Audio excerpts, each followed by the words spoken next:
absolute hype for this band is growing each and every day, and we are so close now, so close to the release of Spiritbox's debut album, Eternal Blue, and it is my absolute pleasure to welcome Cordo. We're officially dubbing you Australian for this interview. Cordo, welcome to Wall of Sound. Hello, thank you so much for having me. I'm so happy. You have no idea what I'm in Alabama right now visiting my family in between shows, and they're having a huge party tonight, and so they're right in the other room. That's why I have the mic so that it's a little bit quiet. And they just fed me so much food. I can't move. So I am here to stay. I'm ready to hang out and not move for the next half hour. Well, perfect. Sit back, get your gut out like I do on a daily basis, and let's have some fun. Like, hopefully they're celebrating you, because the entire world right now, the entire metalcore community seems to be celebrating this new band, let's put it, Spiritbox, that didn't exactly pop up out of nowhere, but the hype for you has been insane. Are you guys shitting bricks with the thought of releasing this debut album already? It's just a lot to live up to. Like I'm so excited. I'm so ready. It's like time to birth the baby.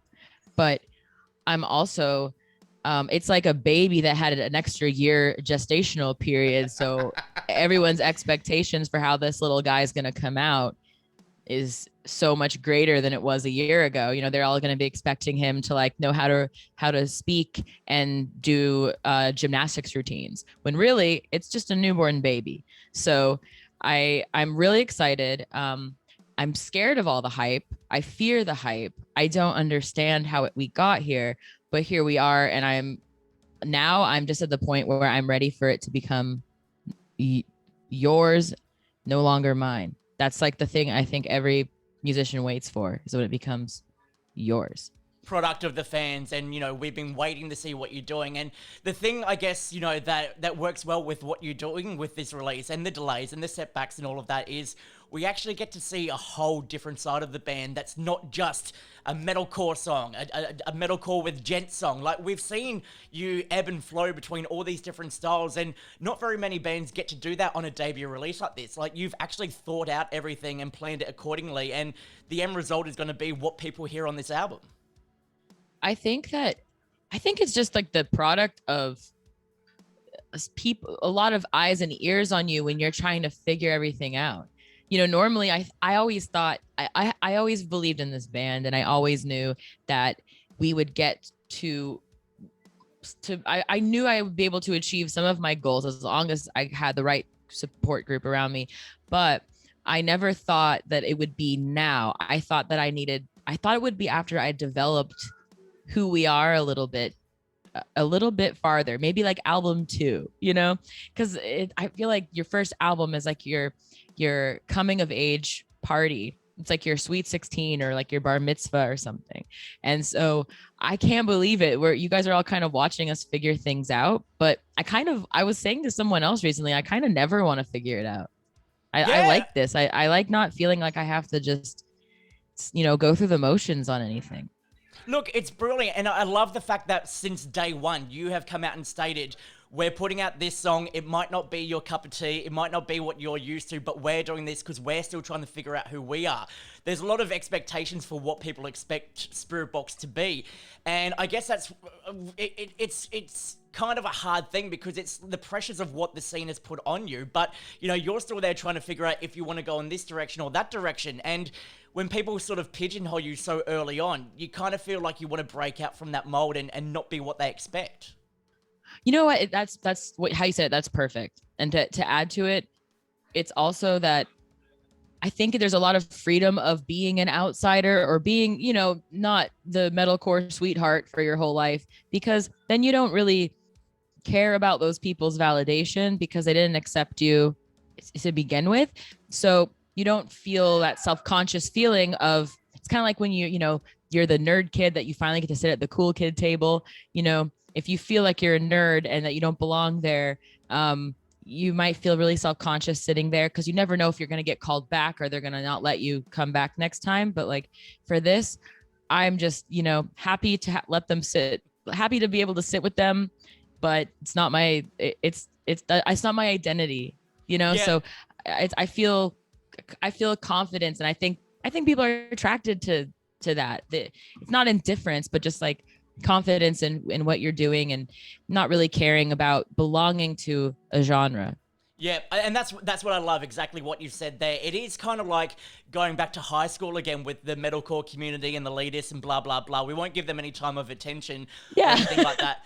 But it's like, you know, you get to sit down at the table and then you sit there and go, do I really want to hang out with these people, or do I want to go hang out with the edgy kids over there and go hang out with the nerds over there and talk prog and gent and things like that? Like, you diversify yourself so early on so that no one knows what to expect later on in your career. And I think that's a beautiful thing that you guys are doing so well. I think too that, you know, especially because our band has started to take off when we can't physically be around any people that listen to our band. I think the one cool thing is just, I think I spent a lot more time than I probably should online reading comments and interacting and engaging with people. But the one cool positive thing about it is, in every genre that I've kind of lurked in their subreddit or on Twitter, I've just found a bunch of really cool people who kind of, I feel like they understand me in every metal genre. So it gives me a lot of hope for all the little subgenres. I feel like things, I don't know what it is. I'm a little biased because I'm having a lot of success within those groups now. But if I look back 10 years ago, who was speaking up in those groups and who is speaking up now, I just feel like there's so much more openness in all the different metal genres right now. And it makes me feel very proud to be a part of it. Definitely, and exactly what you were saying there. I mean, 10 years ago, it would be hard to name, you know, 2 or 3 metalcore bands with a female member in it now. Now you can list off the 2 hands, 3 hands, whatever you've got going. There are so many out there, and there are so many voices and so many women in the scene who are having their voices heard now. Because it's not just a boys' game. It's a game for everyone to get involved with and showcase that talent they've got. And it seems like the kind of person who is who feels that we are all equal are attracted to this type of music right now, and they're being drawn to it. And it's honestly like very liberating for me as an artist, because I don't mean to speak on behalf of all womankind, but I kind of do. We all kind of can speak on behalf of each other, that it can be really tough out there when you're in a boys club. So I feel I can't speak for every single woman's journey here, but I think in these subgenres, I'm starting to feel this tide change. And yeah, I think it's the younger generation. I think it's this new generation of people. They're like radically egalitarian, you know? They like everybody. They want this change. They want their favorite bands to succeed because there's a spark in them. There is this absolute fire that's waiting to be uncovered. And then when you come across one band, you'll come across another band, and so on and so forth. And then it just explodes, and then we all celebrate the scene instead of like nitpicking what's wrong with this band or what's wrong with that song. Yes. I think it's also the more that we all of the bands, we have to hold ourselves accountable. The more that we are all like more open with our fans about how difficult and how much of a struggle being in the music industry is, I think that a lot more bands would be considered underdogs than how they're actually perceived now. And really, there's a lot of bands that I think a lot of kids might roll their eyes and be like, oh, they don't have to try hard. They all have private jets and live in mansions. They really don't. They're working their asses off, and they can barely, they still got to clock in at the pub a couple nights a week to make ends meet. So I think that I think it's social media, because we're kind of peeling back that fake veneer that we're successful just because we have like a blue check mark next to our name. Yeah. Like, this whole scene is underdogs. It literally does nothing. I scored a blue tick back in my radio days, and I'm probably the worst person to have a blue tick on Twitter. Yeah, me too. I don't know why Jack gave me that check mark, but so that's like whenever I do an interview and people are like, what do you want people to learn about bands? I'm like, we're losers. Just because we have blue check marks, like we're still a bunch of freaking idiots. So just don't listen to anything we have to say. Look, I want to listen to what you have to say because you've been ingrained in the music industry since 2012. You first started out, for those who don't know, in I Wrestled a Bear Once. I Wrestled a Bear Once, but it's a completely different kind of bear and a story for another day. But what's the Courtney from that era? What's the difference between the Courtney from that era and the Courtney from this era now in your career? I cared so much about what their fans thought about me because I cared so much about that band because I was a fan of the band when I joined the band. So that band inspired me to do what I do. So I didn't want to let them down. And I wanted, not just for my own ego, I just wanted for my own validation, to have everyone like me. And I don't care about that anymore at all.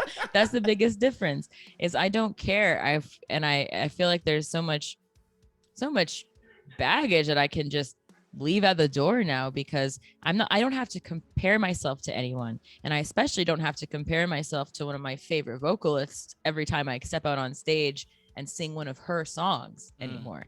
So I think that's been the biggest difference to me. It's like having the whole game plan just torn up and thrown away. And then I don't know, I find that very freeing for me. Liberating, yeah. You don't have to live in the past of your own shadow. Yes. Well, we're talking about moving forward, and the band is just going from strength to strength. Every single that comes out shows a different side of you and a different side of the band. Now, there's one thing that I came across which I thought was hilarious, and I need to bring it up. Your drummer, Zev, every time he gets asked about why he's not an official member or why he's not in the promo photos and all of that, his invitation to join the band gets pushed back, was it a month or something like that? You said on Instagram? Yeah. Is there a bigger underlying story that we don't know about of why he hasn't been accepted into Spiritbox? I think that everyone just forgot that we're in a global pandemic and we met this guy 2 days before we went on our first tour with him and we hung out with him for 1 week and then we never saw him again. And he lives in a different country and he's 12 years younger than me and 15 years younger than Bill. So there's like a huge age gap and we wanted to take the time, and I feel like we deserved the right to take our time to know him. And I think that anyone that's creating a band, especially a band that is generating your income for you to live and support yourself, should not just willy-nilly, let people in. You have to be a little bit defensive of that stuff. So, you know what? We are finally right now getting to spend. We were so excited to spend more time with him because we went on a tour that got canceled. Yeah. So again, he into the wind, Zev went, but now we're together for a couple more weeks and it's been awesome. And we're still keeping things like to the outside right now because we just kind of like to make, we're drama queens and we want to make a big deal of it. But our Zev is here to stay. Like we love Zev and we would be lost without him. And he is he's been a really big part of our lives. And honestly, the second that second tour got canceled, I was like, there's not another man that I will ever know what we've been through in the last 2 years other than this guy, other than this 20-year-old guy. So you're sure it's not the universe trying to tell you, hey, probably don't side with this guy. It's got nothing to do with that. I wouldn't care anyway because he's so good. So if that means I never get to tour again, but I get to have him, it's a trade-off. I'll survive. Yeah. That's beautifully wholesome.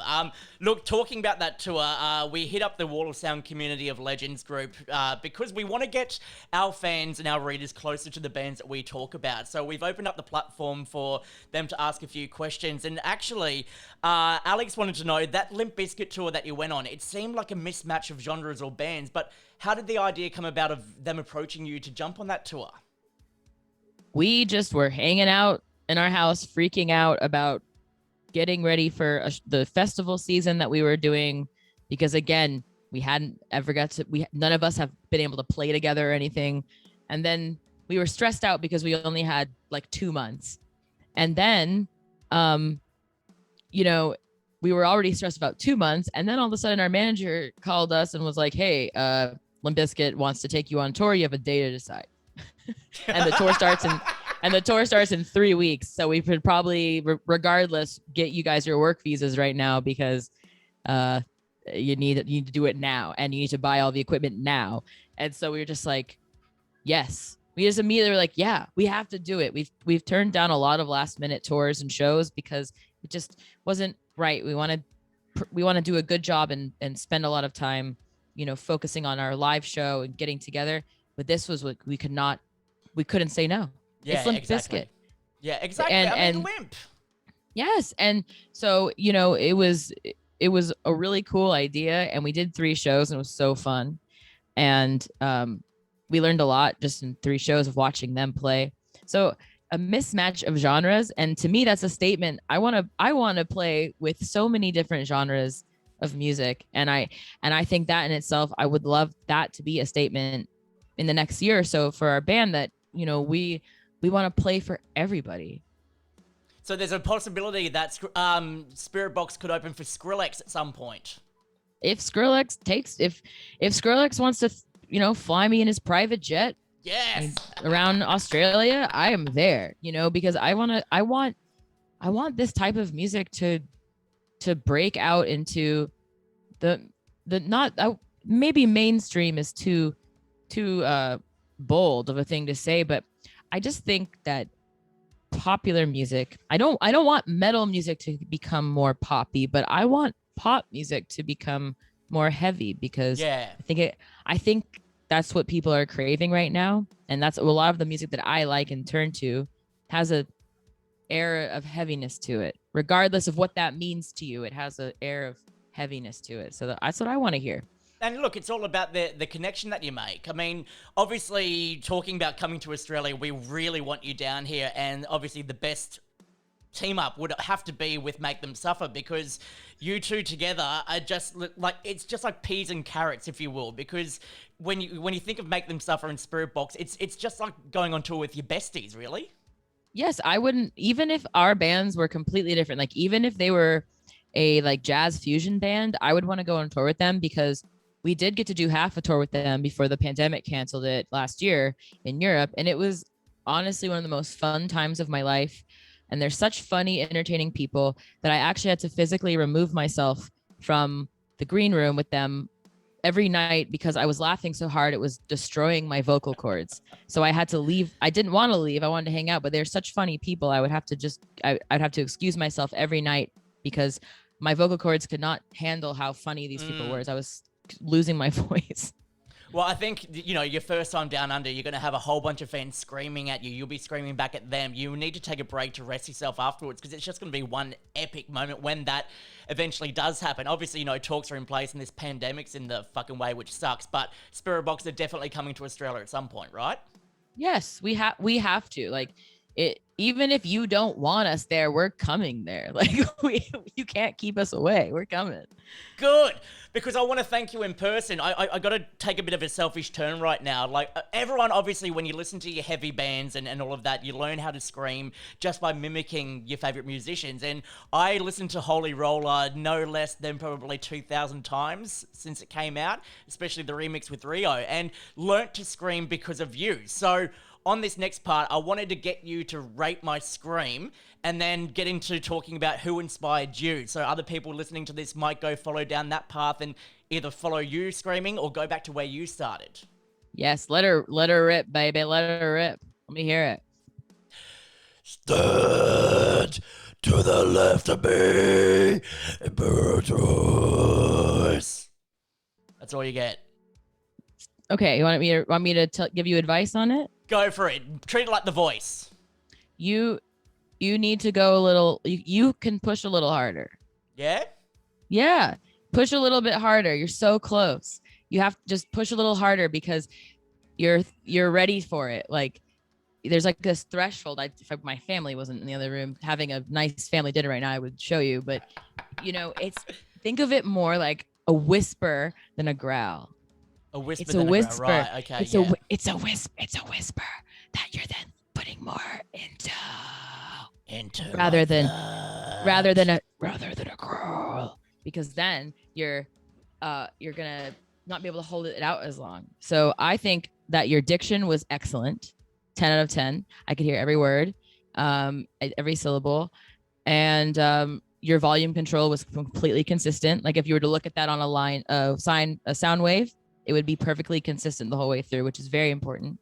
But now try to open your mouth up a little more and think of it as a whisper that's going to break into a noise more so than a growl that's lower in your throat. Interesting. I never thought of it that way. I thought it was just always screaming to your heart's content and your voice box starts bleeding. Well, that's how I learned how to do it. We don't want to do that. We want you to last Don't the do distance. that. Don't do that, kids. Go listen to Spiritbox's new album. Practice that whispering, and eventually, who knows, you could be joining Spiritbox, opening for them on tour somewhere down the track. The brand new debut album, Eternal Blue, hit shelves September 17. Courtney LaPlante, Cordo. It's been an absolute pleasure. Thank you so much for joining us at Wall of Sound, and all the best with the future. Thank you. And so now that means that when we come there, now I know that you can scream and you know the words. That means that if I hand you the microphone, you're going to do it, right? Oh, gladly. I'll get up there and do it naked if I have to. Let's make an impact, baby. Thank you.